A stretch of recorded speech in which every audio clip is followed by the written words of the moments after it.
Avant de commencer cette histoire bouleversante, abonnez-vous à cette chaîne, laissez un like et partagez cette vidéo avec vos amis, car ce que vous allez entendre est une leçon de vie que personne ne devrait oublier. Elle s'appelait Camille Bernard, une jeune femme douce, discrète mais pleine de rêves. Chaque matin, elle arrivait la première au bureau, un petit sac à la main, et un sourire qu'elle essayait de garder, même quand tout allait mal. Elle travaillait comme secrétaire dans une grande société de marketing à Paris. Pourtant, malgré son dévouement, elle était traitée comme si elle ne valait rien. Ses collègues la regardèrent de haut, riaient de ses vêtements simples, de ses cheveux attachés à la hâte, et surtout, de son silence. Car Camille ne se défendait jamais. Son patron, Alexandre Dupont, était le pire de tous. Arrogant, riche et sûr de lui, il prenait plaisir à humilier Camille devant tout le monde. Il la faisait venir dans son bureau juste pour lui crier dessus pour des fautes qu'elle n'avait pas commises. Et quand elle s'excusait, il souriait avec mépris. « Une secrétaire comme toi devrait être reconnaissante de avoir un emploi ici. » Ces mots la détruisaient un peu plus chaque jour, mais derrière ce visage blessé, il y avait une femme qui apprenait. Camille observait, notait et mémorisait tout, les contrats, les chiffres, les décisions. Un soir, alors que tout le monde était parti, elle resta seule dans le bureau. Les lumières de la ville se reflétaient sur les vitres, et son regard se posa sur les dossiers confidentiels que le patron avait laissés sur la table. Pour la première fois, elle les ouvrit. Ce qu'elle découvrit changea tout. Des dettes cachées, des manipulations financières et des documents prouvant que la société n'était pas aussi propre qu'elle le prétendait. Camille sentit son cœur battre fort. Était le début une transformation que aucun ne aurait pu imaginer. Elle ne dit rien. Pas encore. Le lendemain, elle arriva comme d'habitude, le même sourire timide aux lèvres. Mais dans ses yeux brillait une lueur nouvelle, celle d'une femme qui venait de comprendre elle détenait le pouvoir. Le lendemain, Camille entra au bureau comme si de rien n'était. Les mêmes collègues la saluèrent à peine, certains ricanant comme toujours. Mais cette fois, quelque chose était différent. Elle ne se sentit plus petite. Elle savait qu'elle possédait une arme puissante, la vérité. En rangeant les documents qu'elle avait secrètement copiés la veille, elle pensa à tout ce qu'Alexandre lui avait fait subir. Chaque humiliation, chaque mot blessant, chaque regard de mépris, tout allait enfin être payé. Pas par la colère, mais par la stratégie. Elle commença à agir avec une précision glaciale. Elle se montra plus serviable que jamais, souriante, attentive, obéissante. Alexandre, confiant dans sa supériorité, la croyait totalement soumise. Pendant qu'il pensait la manipuler, elle construisait son plan pièce par pièce. Elle prit note des partenaires étrangers, des comptes secrets et des transactions dissimulées. Ces soirées, elle les passait à la bibliothèque à apprendre la gestion d'entreprise, la finance, le droit. En quelques mois, la secrétaire maladroite devint une femme instruite, capable de comprendre les moindres détails de la société. Un jour, un événement inattendu changea la donne. Le principal investisseur annonça une visite surprise. Alexandre, nerveux, ordonna à Camille de préparer les dossiers. Mais au lieu d'imprimer les bons documents, elle plaça discrètement ceux prouvant ses malversations dans le dossier de présentation. Devant tout le conseil, les chiffres parlèrent d'eux-mêmes. Les actionnaires furent furieux, la réputation d'Alexandre détruite. Camille resta silencieuse, observant le chaos qu'elle avait déclenché sans prononcer un mot. Après la réunion, Alexandre l'appela dans son bureau. Il cria, l'accusa de sabotage, mais pour la première fois, elle ne baissa pas la tête. Elle le regarda droit dans les yeux et dit calmement « Je n'ai fait que suivre vos ordres, monsieur. » Son ton glacé le troubla. Ce jour-là, Camille comprit qu'elle n'était plus une victime. Ce n'était que le début. Car ce qu'Alexandre ignorait, c'est qu'elle détenait encore des secrets capables de détruire bien plus que sa carrière. Les jours qui suivirent furent un tournant. Alexandre, désormais fragilisé par le scandale, perdait peu à peu la confiance des actionnaires. Sa voix ne portait plus la même autorité. Les murmures dans les couloirs parlaient d'erreurs, de trahison, d'un avenir incertain. Et au milieu de tout cela, Camille avançait, silencieuse, observant chaque pas, chaque faille, chaque regard. Sa patience devint son arme. Là où les autres voyaient une simple secrétaire, les investisseurs commencèrent à remarquer sa précision, sa mémoire, sa loyauté apparente. Elle connaissait tous les dossiers mieux que quiconque. Un matin, le directeur financier tomba malade. Le conseil d'administration chercha quelqu'un pour le remplacer temporairement. À la surprise générale, ce fut Camille qu'ils choisirent. Alexandre éclata de colère. Une secrétaire pour gérer les comptes? C'est une blague? Mais les actionnaires insistèrent. Elle connaît tout, donnons-lui une chance. Et ainsi, la jeune femme méprisée prit place à la table où, jadis, elle servait le café. Elle sentit un frisson en s'asseyant devant les hommes qui l'avaient ignorée. C'était comme si le destin lui offrait enfin une revanche. Camille se montra exemplaire. En quelques semaines, elle redressa les chiffres, proposa de nouvelles stratégies et révéla une intelligence que personne n'avait soupçonnée. Les investisseurs furent impressionnés, certains même fascinés. Alexandre, voyant son autorité s'effondrer, tenta de la discréditer, mais chaque attaque se retournait contre lui. Car Camille, méthodique, avait tout prévu. Des preuves, des documents, des enregistrements. Peu à peu, il se retrouva isolé, piégé par ses propres mensonges. Un soir, après une réunion tardive, l'un des plus anciens actionnaires, M. Lemoine, approcha Camille. Il la regarda avec respect et lui dit doucement « Mademoiselle Bernard, vous avez l'esprit d'une dirigeante. Peut-être que cette entreprise aurait besoin de quelqu'un comme vous à sa tête. » Ces mots la bouleversèrent. Elle sourit, mais au fond d'elle, une voix murmurait « Ce n'est pas fini. Pas encore. » Car avant de régner, elle devait encore voir tomber celui qui l'avait humiliée. Camille savait que la vengeance ne se prend pas dans la colère, mais dans le silence. Alexandre, aveuglé par l'orgueil, ne comprenait pas que la guerre avait déjà commencé. Il pensait encore avoir le contrôle. Mais tout s'effondrait lentement sous ses pieds. Ses décisions financières devenaient des erreurs. Ses alliés se retournaient contre lui, et les investisseurs murmuraient que peut-être il était temps de changer de direction. Et dans ces murmures, le nom de Camille revenait souvent, comme un écho inévitable. Elle jouait son rôle à la perfection, souriante, respectueuse, toujours prête à aider Alexandre. Elle lui proposait des idées qu'il croyait venir de lui, le laissait s'enfoncer dans ses propres pièges. Chaque fois qu'il signait un document, elle s'assurait d'avoir une copie. Chaque mot qu'il prononçait dans la colère, elle le notait. Il ne le savait pas, mais il construisait lui-même la corde qui allait le pendre. Un soir, alors qu'il s'emportait contre elle devant tout le bureau, la voix de Camille resta calme.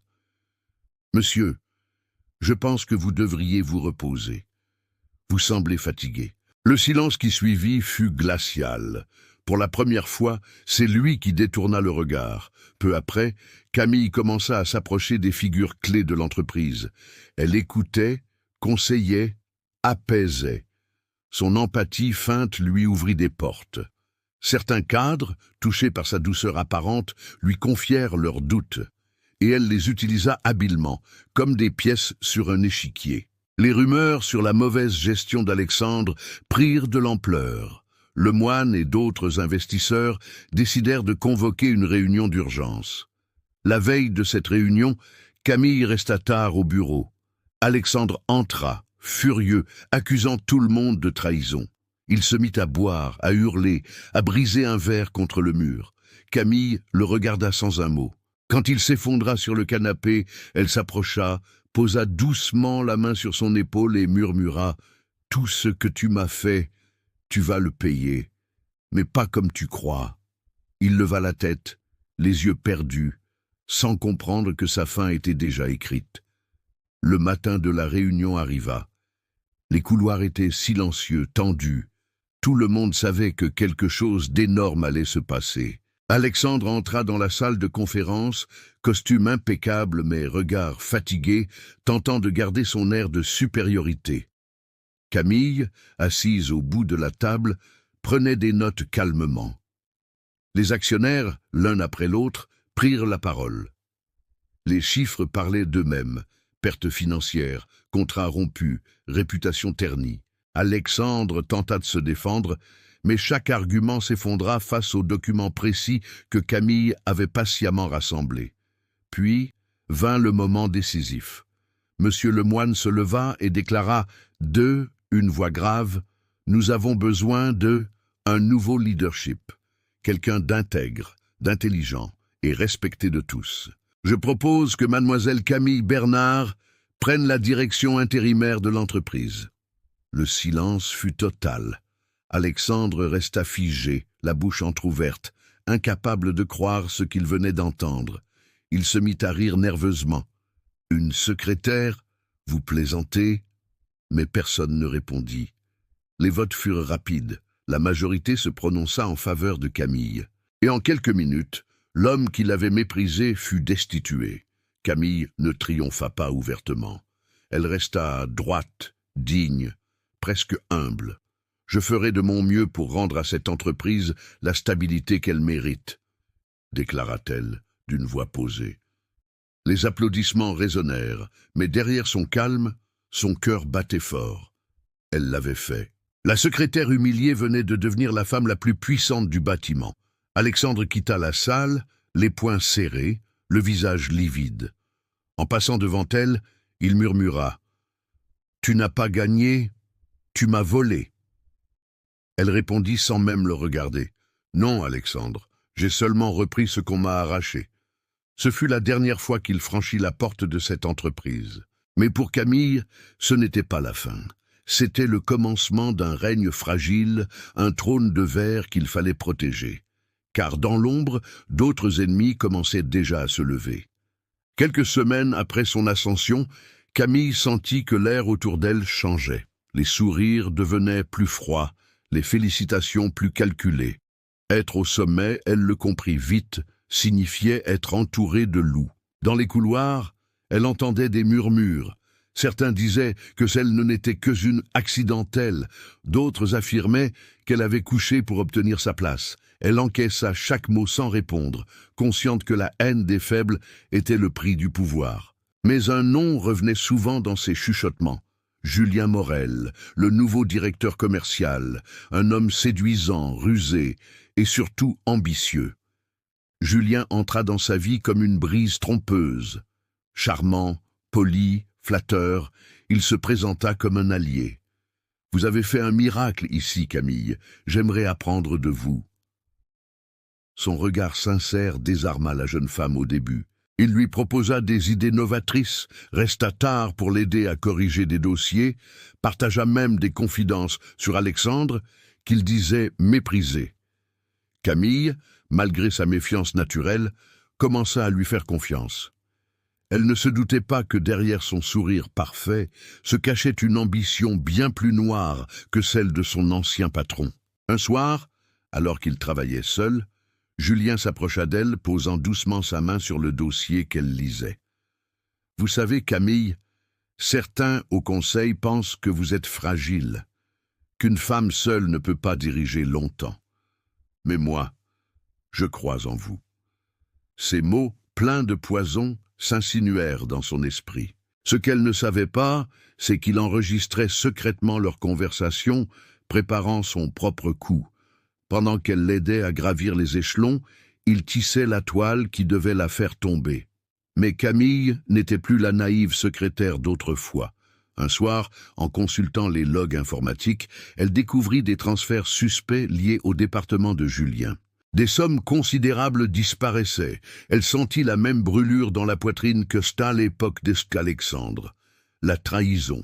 Cette fois, elle n'allait pas attendre que la tempête éclate. Elle la provoquerait elle-même. Une nuit pluvieuse, Camille resta seule dans son bureau. Les lumières de la ville se reflétaient sur les vitres, dessinant des ombres mouvantes autour d'elle. Devant son écran, elle observait les relevés bancaires qu'elle avait réussi à extraire discrètement du serveur interne. Chaque ligne confirmait ce que elle craignait. Julien transférait de quelque argent vers une société fantôme liée à une adresse connue. Celle d'Alexandre Dupont, son ancien patron, l'homme qu'elle croyait détruit. Le choc fut si violent qu'elle dut s'asseoir. Il était donc de retour tapi dans l'ombre, manipulant les cordes d'une vengeance aussi froide que la sienne. Camille sentit la colère monter, mais elle ne se laissa pas emporter. Cette fois, elle devait être plus intelligente, plus patiente encore. Elle effaça toutes les traces de sa recherche et verrouilla les fichiers dans un disque externe. Puis elle passa la nuit à observer les caméras de sécurité. Julien apparaissait souvent tard, seul, dans le bureau de la direction commerciale. Parfois, il recevait des appels qu'il terminait brusquement en voyant passer quelqu'un. Tout concordait. Il préparait un complot et Alexandre en tirait les ficelles. Le lendemain, elle fit comme si de rien n'était. Au contraire, elle se montra plus gentille que jamais. Elle félicita Julien devant les autres, le promut même à la tête d'un nouveau projet international. Ce fut son erreur à lui, croire qu'elle était tombée dans le piège. Pendant ce temps, elle engagea discrètement un informaticien de confiance, Lucas Perrin, un jeune génie discret du département technique. Ensemble, ils mirent en place un système de surveillance invisible.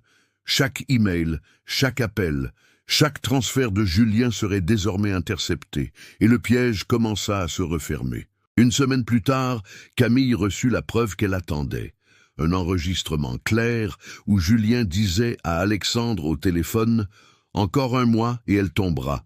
Le conseil la croira coupable et toi, tu reprendras la société. » Camille écouta ces mots sans cligner des yeux. Un sourire imperceptible se dessina sur ses lèvres. « Ils veulent un jeu de pouvoir, pensa-t-elle.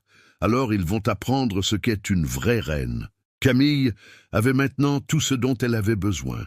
Les preuves, les voix, les visages. Mais au lieu d'agir immédiatement, elle décida de jouer le rôle que Julien et Alexandre attendaient d'elle. La femme naïve, vulnérable, débordée par le pouvoir. Elle commença à simuler des erreurs dans les comptes, à paraître confuse pendant les réunions, laissant croire qu'elle perdait le contrôle.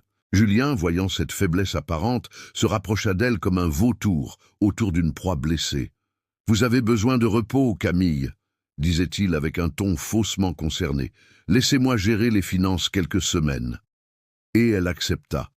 Tout cela faisait partie du plan. Pendant ce temps, Lucas surveillait tout.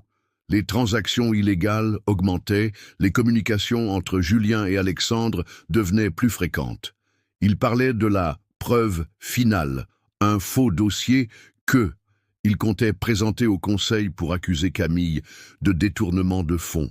Ce serait sa ruine publique, mais ils ignoraient que leurs propres fichiers avaient été modifiés. Les documents qu'ils allaient présenter contenaient déjà les signatures, les virements, et les preuves pointant directement vers eux. Camille avait inversé le piège avec une précision chirurgicale. Le jour décisif arriva. Une réunion extraordinaire fut convoquée. Julien prit la parole avec confiance. « Mesdames et messieurs, j'ai des preuves que notre directrice générale a commis des actes frauduleux. » Il afficha les documents à l'écran, persuadé de sa victoire. Mais à mesure que les pages défilaient, le silence s'alourdit. Les données montraient les comptes de Julien Morel et les virements signés par Alexandre Dupont. Les visages se figèrent. Camille se leva lentement, son regard glacé, fixé sur lui. « C'est étrange, Julien. On dirait que quelqu'un a voulu me piéger, mais que la vérité s'est inversée. » Julien pâlit, chercha ses mots. Alexandre, connecté en visioconférence, tenta d'intervenir, mais Lucas avait déjà diffusé l'enregistrement de leur appel. Les mots de trahison résonnèrent dans toute la salle. Le conseil resta sans voix, et Camille, calme comme une reine au milieu du chaos, conclut simplement « Le mensonge finit toujours par se trahir lui-même ». Julien fut arrêté le soir même. Les journaux économiques titraient déjà sur le scandale « Trahison interne chez Dupont Marketing ». La directrice déjoue un complot financier. Camille, malgré la tempête médiatique, resta silencieuse. Elle savait que la victoire n'était pas complète, car derrière tout cela, dans l'ombre, il restait Alexandre, l'homme qui avait tout commencé, L'homme qui, malgré la honte et la ruine, continuait à bouger les fils du destin. Et désormais, elle voulait le regarder en face. Pas pour le détruire, mais pour le faire plier. Quelques jours plus tard, elle reçut une invitation inattendue. Une lettre écrite à la main, déposée sous sa porte. Pas de signature, seulement ces mots. « Retrouvons-nous. Tu sais où ?» L'adresse était celle d'un ancien restaurant, celui où la société célébrait ses succès à l'époque où elle ne m'était que une simple secrétaire. Le lieu même où Alexandre l'avait humiliée devant tous un soir de gala. Elle y alla sans hésiter. Il l'attendait, assis à une table au fond, un verre à la main, le regard fatigué, vieilli, mais encore fier. « Alors, dit-il en souriant tristement, tu es devenu comme moi. » Camille resta debout. « Non, Alexandre. Toi, tu détruisais pour exister. Moi, j'ai reconstruit ce que tu avais sali. » Il éclata de rire. « Tu crois que tu vaux mieux que moi? Tu as menti, manipulé, piégé. Tu as appris de ton maître. » Ces mots la frappèrent, mais elle ne céda pas. « Non, j'ai appris de ta cruauté ce qu'il ne faut jamais devenir. » Le silence tomba entre eux. La pluie battait contre les vitres. Alexandre baissa enfin les yeux. « Tu m'as tout pris, même ma vengeance. » Camille s'approcha, posa devant lui un dossier, les preuves finales de ses crimes, qu'elle n'avait pas encore remises à la police. « Je ne veux pas te détruire, Alexandre. Je veux que tu vives avec ta honte, que chaque jour tu saches que celle que tu méprisais t'a dépassé. » Puis elle tourna les talons, laissant derrière elle l'homme brisé qu'il était devenu. Depuis la chute d'Alexandre et l'arrestation de Julien, Camille régnait enfin sur l'entreprise qu'elle avait autrefois servie. Mais plus elle montait, plus le sommet devenait froid. Les regards avaient changé. Ceux qui hier la félicitaient, aujourd'hui la craignaient. Le silence dans les couloirs n'était plus celui du respect, mais de la méfiance. Être puissante, elle le comprit, c'était vivre constamment sur un fil tendu. Les médias la peignaient comme une héroïne, une femme forte qui avait vaincu la corruption. Mais à l'intérieur, Camille sentait la solitude s'installer comme une ombre. Elle travaillait jour et nuit, surveillant chaque mouvement, chaque décision. Pourtant, malgré son contrôle absolu, quelque chose commença à clocher. Des documents disparaissaient, des mails s'effaçaient, et certains chiffres ne correspondaient plus. Lucas, son fidèle allié, remarqua aussi des anomalies dans les serveurs. Quelqu'un piratait leur système de l'intérieur. Et cette fois, ce n'était pas pour de l'argent, c'était pour la faire tomber. « Camille, dit-il un soir, inquiet, ce n'est pas une attaque financière, c'est personnel. Quelqu'un veut détruire ton image. » Peu à peu, des rumeurs commencèrent à circuler. Des journaux anonymes recevaient des fichiers confidentiels, comme si Camille elle-même était corrompue. Les investisseurs commencèrent à douter. Lors d'une réunion tendue, un actionnaire osa lui dire « Vous êtes brillante, Madame Bernard, mais votre règne attire le chaos. » Ces mots la blessèrent plus qu'elle ne l'avoua. Pour la première fois, elle sentit la peur qu'Alexandre avait connue avant sa chute. Le pouvoir, se dit-elle, est un poison doux. Il donne la force, mais consume l'âme. Cette nuit-là, seule dans son bureau, elle trouva une enveloppe glissée sous la porte. À l'intérieur, une simple photo. Elle, prise à travers la vitre, travaillant à son bureau. Au verso, une phrase écrite à la main. « Tu crois avoir gagné, mais le jeu ne fait que commencer. » Son sang se glaça. Quelqu'un, à l'intérieur même de son empire, la surveillait. Et ce nouvel ennemi semblait la connaître mieux que quiconque. Les jours suivants, Camille ne dormit presque pas. Chaque pas dans le couloir, chaque porte qui claquait, la faisait sursauter. Elle avait connu les ennemis visibles, les trahisons frontales, mais cette fois, c'était différent. Cette menace se cachait derrière les murs qu'elle croyait sûrs. Lucas, inquiet, multipliait les vérifications, mais les traces étaient trop bien effacées.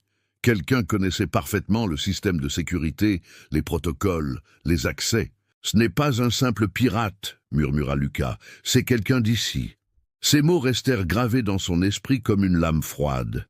Un soir, Camille décida de rester tard, seule, dans le silence.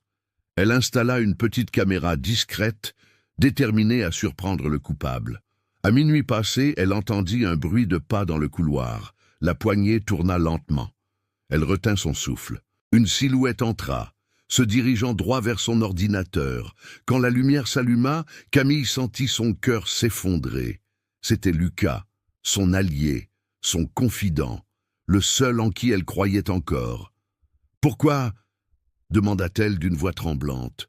Il se figea surpris avant de baisser la tête. « Je n'avais pas le choix. » Il tenta de s'expliquer, parlant vite, nerveusement. Alexandre l'avait approché des mois plus tôt, lui promettant de l'argent et une carrière internationale. Il aidait à saboter Camille.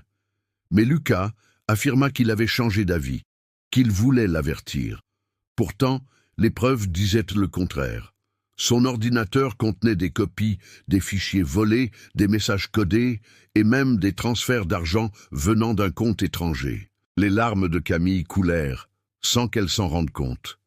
« Tu étais comme un frère pour moi », souffla-t-elle. Il ne répondit pas. Elle aurait pu le dénoncer immédiatement, mais elle ne le fit pas. Peut-être par faiblesse, peut-être par humanité. Elle lui donna une chance. « Dis-moi tout, Lucas. Qui d'autre est derrière ça ?»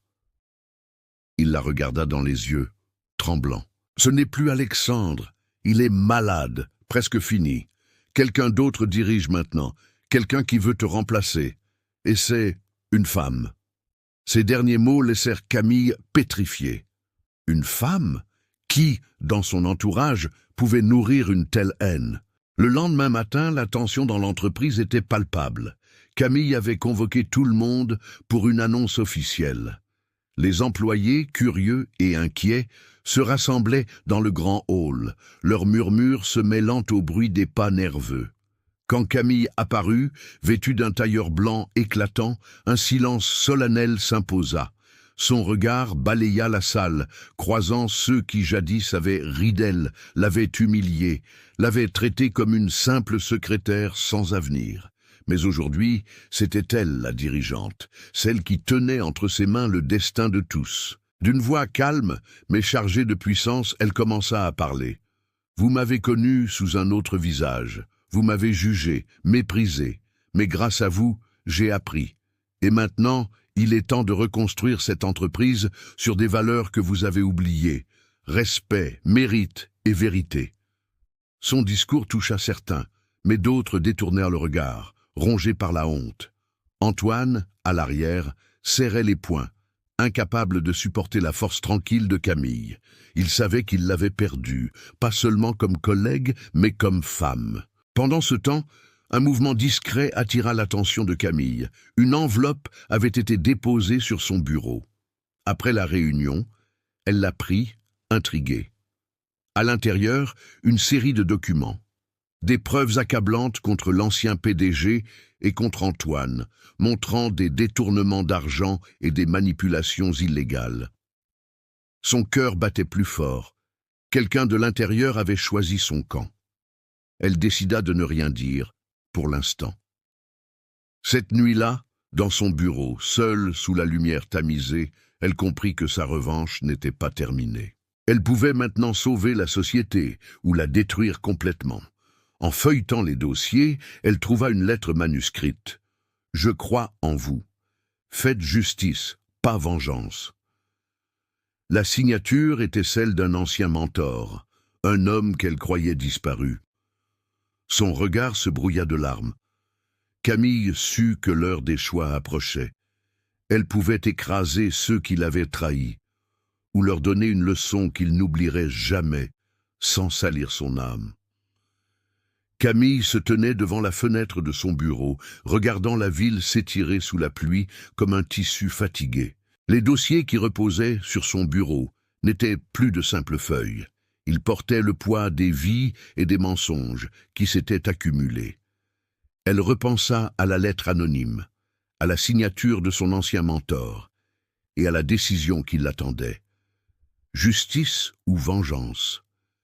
Les deux voies semblaient offrir des récompenses amères. Elle sentit la solitude comme une présence physique, une main froide posée sur son épaule à chaque réveil. Les visages des collaborateurs défilaient dans sa tête, mêlés au bruit de la ville. Elle savait que l'heure des choix approchait et que chaque mouvement serait examiné.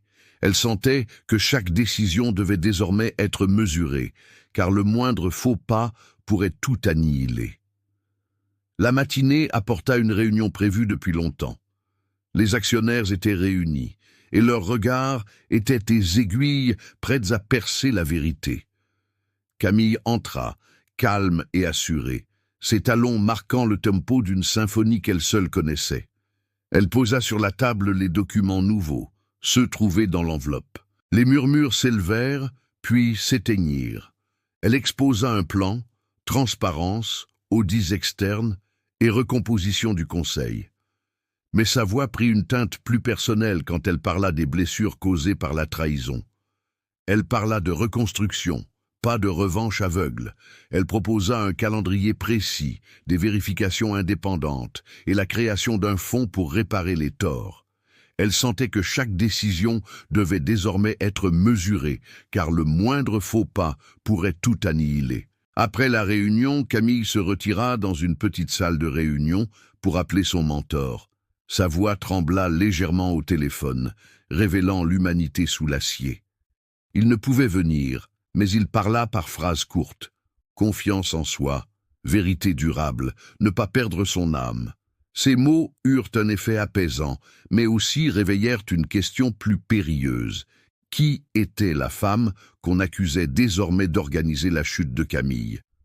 Les indices pointaient vers une ancienne collègue nommée Hélène, mais il manquait des pièces. Camille demanda à l'équipe juridique d'élargir la recherche, d'inspecter les archives des promotions et des décisions.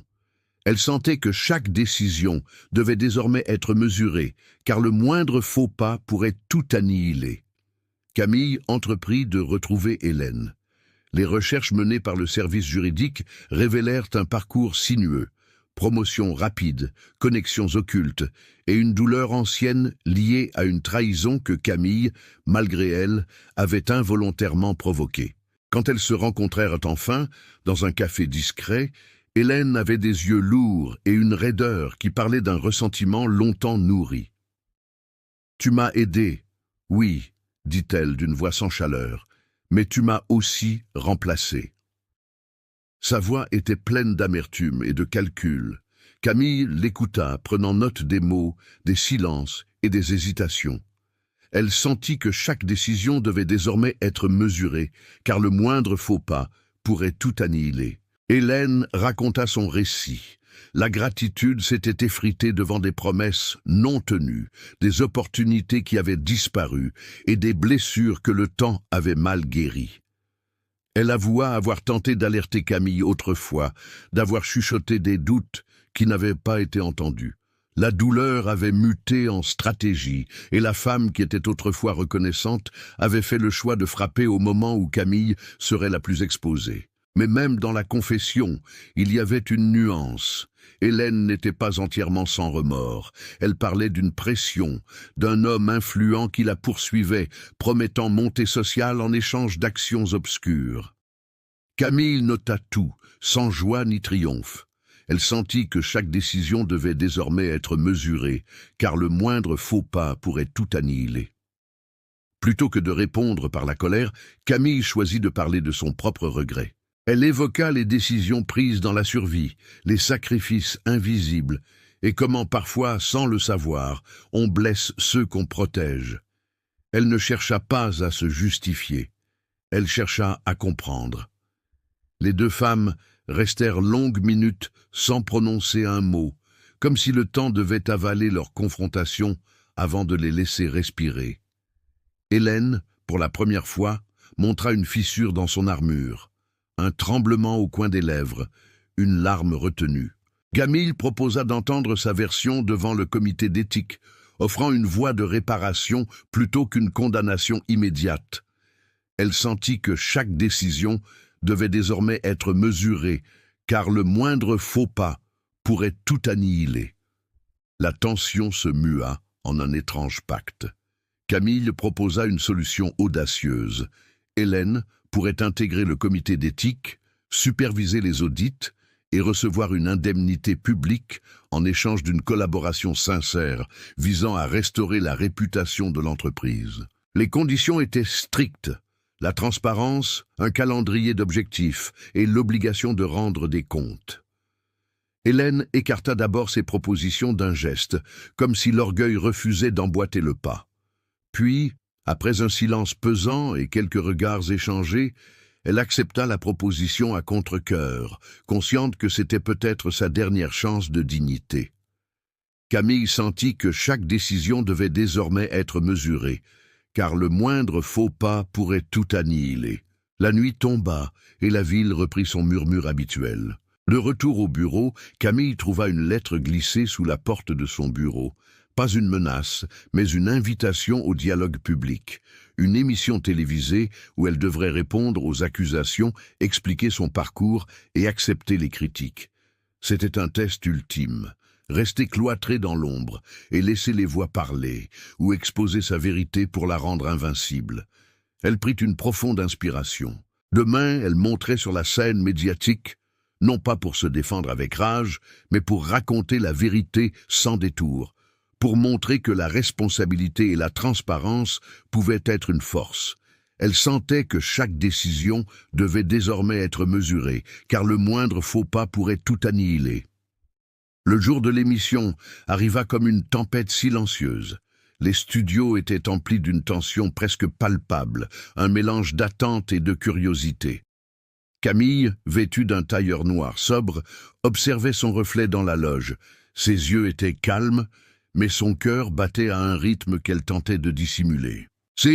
Était la première fois que elle parlerait publiquement depuis la révélation de son ascension et de la chute de L, ancien PDG. Les journalistes attendaient avec des dossiers pleins de questions, et les téléspectateurs, eux, attendaient un spectacle. Pourtant, Camille n'était pas venue pour jouer un rôle. Elle était venue pour raconter son histoire, celle d'une femme qu'on avait piétinée, puis qui avait appris à marcher seule dans le feu de la honte. Lorsque la lumière rouge de la caméra s'alluma, elle sentit tout le poids du passé se dissoudre dans un calme absolu. On m'a traité de naïve, de secrète, d'ambitieuse, mais je suis juste humaine, dit-elle d'une voix douce mais ferme. Elle raconta son parcours depuis les premiers jours, quand elle apportait le café aux réunions où on ne l'écoutait jamais. Elle parla des humiliations, du silence qu'elle avait dû avaler pour ne pas perdre sa place, et du moment où elle avait juré que plus jamais on ne la réduirait à rien. Les journalistes, d'abord sceptiques, commencèrent à l'écouter avec une attention différente. Son ton n'avait ni rancune ni haine, seulement la vérité nue, déchirante. Elle expliqua comment elle avait découvert la corruption, comment elle avait choisi de nettoyer plutôt que de détruire, et comment elle voulait transformer cette entreprise en symbole d'équité. Les applaudissements, timides d'abord, s'amplifièrent dans le studio. Pendant qu'elle parlait, Antoine regardait l'émission depuis un bar, seul. Son verre à moitié vide reflétait la lumière bleue de l'écran. Il ne reconnaissait plus la femme qu'il avait trahie. Cette Camille-là n'était plus la secrétaire effacée qu'il méprisait, mais une force tranquille qui dominait tout sans crier. Ses yeux se remplirent d'une mélancolie qu'il tenta de noyer dans une gorgée d'alcool. Hélène, quant à elle, était dans les coulisses, observant en silence. Elle savait que Camille aurait pu la dénoncer, mais avait choisi de lui tendre une main au lieu d'un couteau. Pour la première fois depuis longtemps, Hélène sentit une paix étrange naître dans sa poitrine. Elle comprit que la vraie victoire de Camille n'était pas le pouvoir, mais la maîtrise de soi. Quand l'émission se termina, le silence fut suivi d'un tonnerre d'applaudissements. Le public, debout, saluait une femme qui venait de transformer sa douleur en force. Camille remercia puis sortit des studios sous la pluie fine. Chaque goutte semblait laver un peu du passé. Dans sa voiture, elle resta un instant immobile, observant la ville qui brillait sous les néons. Son téléphone vibra. Un message, court, signé de son mentor. « Tu as compris. La vengeance détruit, la justice reconstruit. » Elle ferma les yeux, un sourire discret éclairant son visage fatigué. Le lendemain, le siège de l'entreprise vibrait d'une énergie nouvelle. Les employés l'accueillirent avec respect, certains même avec admiration. Les murs semblaient plus légers, comme si la honte ancienne s'était dissipée. Camille fit le tour des bureaux, serrant des mains, écoutant, promettant de bâtir un futur plus juste. Quand elle entra dans son propre bureau, elle prit une grande inspiration. Sur la table, un bouquet d'orchidées blanches l'attendait, avec un mot sans signature. Merci d'avoir montré qu'on peut tomber 1000 fois et se relever sans haïr. Elle comprit que c'était la fin d'un cycle. Assise face à la fenêtre, elle pensa à tout ce qu'elle avait traversé. La jeune secrétaire qu'elle avait été n'existait plus, mais elle vivait toujours en elle, comme un souvenir doux amer. Le monde pouvait bien la nommer la femme qui s'est vengée, mais elle savait que son vrai triomphe était ailleurs. Ce n'était pas la revanche, mais la rédemption. Le vent se leva doucement, faisant danser les rideaux, et pour la première fois depuis longtemps, Camille sentit la paix. Une paix méritée, construite sur la douleur, mais aussi sur la lumière. Elle ferma les yeux et murmura « Enfin, tout est terminé ».